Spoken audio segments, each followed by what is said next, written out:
ఉంది, నేను చూసిన చిన్నమ్మాయి వాళ్ళకి ఏం లేదు, బాగానే ఉంది, సరిపోయింది. పవన్ కళ్యాణ్ ముసలోడు ఆల్గొన్నాడా, ఏం లేడుగా.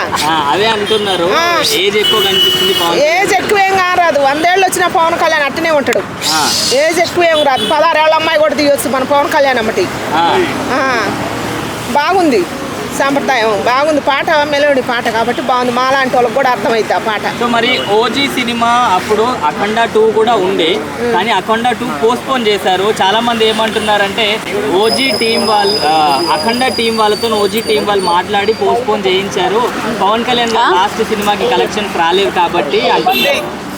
పవన్ కళ్యాణ్కి కలెక్షన్ రావాలన్నా, పేరు రావాలన్నా ఒకళ్ళు ఆపి పవన్ కళ్యాణ్ ఎదిగి కాదు, అది మాట్లాడటం తప్పు.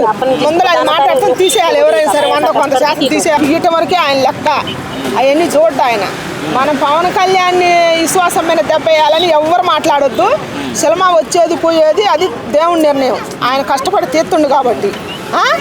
దాని గురించి ప్రతి ఒక్కదానికి పవన్ కళ్యాణ్ లింక్ పెట్టి తప్పుడు కోతలు కుయ్యొద్దు. నేను చెబుతున్న పవన్ కళ్యాణ్ పోయినసారి హరిహర వీరమల్లి మీద పొలిటికల్ ఎఫెక్ట్ పడింది కదా, ఇప్పుడు నీతి మంత్రులు వచ్చి మనకు పరిపాలన చేస్తున్నప్పుడు ఆయన మెచ్చుకోవాలి. అన్ని చూడండి, కళ్ళు ఎల్లబెట్టి చెడు ఎట్ట చూస్తారో మంచి కూడా అట్ట చూసి మాట్లాడండి. ఏదైనా సినిమా పరంగా కానీ రాజకీయ పరంగా కానీ పవన్ కళ్యాణ్